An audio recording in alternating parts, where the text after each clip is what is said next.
Topic છે એપિઝોટોમી. તો પહેલા ડેફિનેશન સમજીએ કે એપિઝોટોમી શું છે. તો એપિઝોટોમી શું છે? સર્જિકલ ઇન્સિઝન છે. કઈ જગ્યાએ આપણે કરીએ છીએ?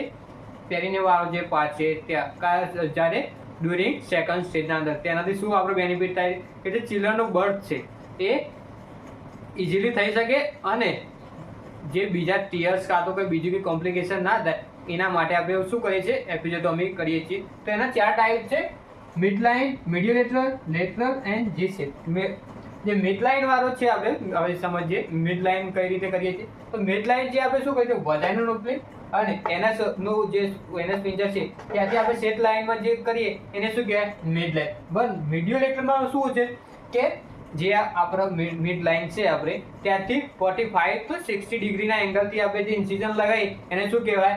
મીડિયોલેટર. અને લેટરલ અને જી શેપ જે છે એ રેરલી યુઝ કરીએ છીએ, મોસ્ટલી યુઝ કરતા નથી. મોસ્ટ કોમનલી આપણે જો એપિઝોટોમી કરવાનું થાય તો મીડિયોલેટર કરીએ છીએ. વાત કરીએ આપણે એવી કઈ ઇન્ડિકેશનો છે જેના અંદર આપણે એપિઝોટોમી પરફોર્મ કરીએ છીએ.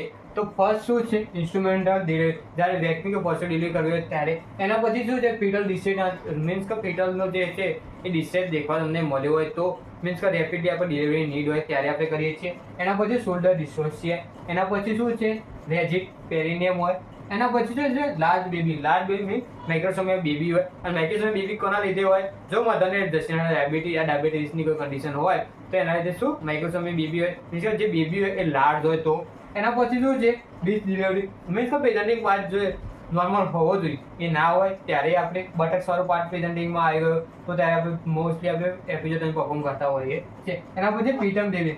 રેરલી છે પણ પીટમ બેબી હોય તો આપણે એપિઝોટોમી કરવી પડે. એના પછી કોન્ટ્રા ઇન્ડિકેશન. મીન્સ કઈ એવી કન્ડિશનો છે કે જેના અંદર આપણે એપિઝોટોમી પરફોર્મ કરી શકતા નથી. તો એના અંદર છે routine episiotomy in vaginal delivery. Means જે આપણે વજાઇનલ ડિલિવરી કરાવતા હોય રેપિડલી, મીન્સ કે મલ્ટીપેરિટી વાળા મધર્સ હોય એ રેપિડલી વજાઇનલ ડિલિવરી કરાવતા પણ કઈ રીતે? એપિઝોટોમીથી કરાવેલી હોય તો આપણે એના અંદર કોન્ટ્રા ઇન્ડિકેશન માનીએ છીએ. અને એના પછી બ્લીડિંગ ડિસઓર્ડર, મીન્સ કોઈ બ્લીડિંગનો ડિસઓર્ડર એ મધરને હોય.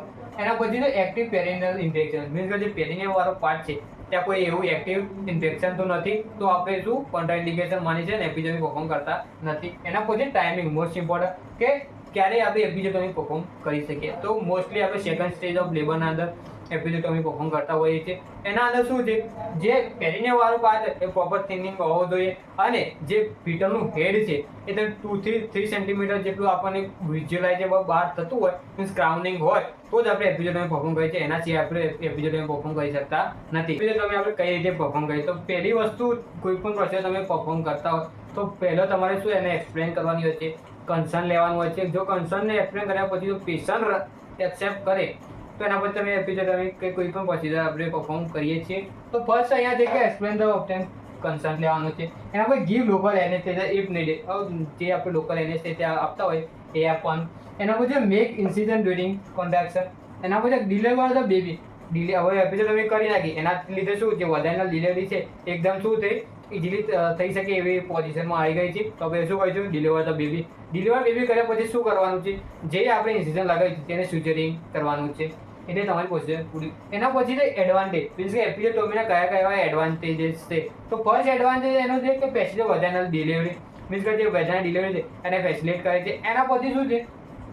જે પેરિનિયલ ટીયર્સ છે એને શું? ડિક્રીઝ કરે છે. મીન્સ કે જે એક્સ્ટ્રા પેરિનિયલ ટીયર્સ થતા હતા એને શું કરે? ઓછા કરે. એના પછી છે કે જે help in instrument delivery. Means કે જે ઇન્સ્ટ્રુમેન્ટ આપણે ડિલિવરી કરતા હતા કે વેક્યુમ છે, ફોર્સેપ છે, એના માટે જે ઉપયોગી થાય છે. એના પછી નર્સિંગ કેર કઈ આપીએ છીએ આપણે. તો ફર્સ્ટ સ્ટેજ છે assess the bleeding and wound healing. Means કે જે આપણી વુન્ડ હીલિંગ એન્ડ જે બ્લીડિંગ થઈ રહી હતી એને શું કરવાની? અસેસ કરવાની. એના મેન્ટેન પેરિનિયલ હાઇજીન. જે પેરિનિયલ વાળા એરિયા છે પેરિનિયલ વાળો એની હાઇજીન પ્રોપર મેન્ટેન રાખવાની જેથી ઇન્ફેક્શનના ચાન્સીસ ઓછા રહે. એના apply ice pack first 24 hours છે. 24 અવર્સ છે એપિઝોટોમી કર્યા પછીના ત્યાં આપણે શું? આઈસ પેક વાપરો જેથી શું? મધરને પણ રિલીફ રહે. એના પછી provide analgesic. Analgesic drug provide કરશું જેથી મધરને જે પેઇન થતો એ ડિક્રીઝ થાય એઝ ડોક્ટર પ્રિસ્ક્રાઇબ. એના પછી encourage Kegel exercise after healing. Means કે જે હિલિંગ થઈ ગઈ એના પછી આપણે મધરને ઇન્કરેજ કરશું કે કિગલ એક્સરસાઇઝ કરે. એના પછી teach the proper perineal care and sign of the infection. Means કે કઈ રીતે પેરિનિયલ કેર કરવી અને જે ઇન્ફેક્શનના સાઇનો છે તે આપણે મધરને શું કહીશું, હેલ્થ એજ્યુકેશન આપીશું, જેથી શું અગર એવો સાઇન દેખાવામાં આવે તો મધર ડૉક્ટર જોડે જઈ શકે. એના પછી કોમ્પ્લિકેશન કે એપિઝોટોમિક આવી કઈ કઈ કોમ્પ્લિકેશન થઈ શકે છે. તો પહેલું છે બ્લીડિંગ, મીન્સ કે વધારે પડતી બ્લીડિંગ થઈ શકે. જે એના પછી છે પેન થઈ શકે વધારે. એના પછી છે ઇન્ફેક્શનના ચાન્સીસ, મીન્સ અહીંયા ઇન્ફેક્શનના ચાન્સીસ બહુ વધારે છે. પેનફુલ ઇન્ટરકોર્સ, મીન્સ ઇન્ટરકોર્સના ટાઈમે પેનફુલ વધી શકે છે. Thank you for watching.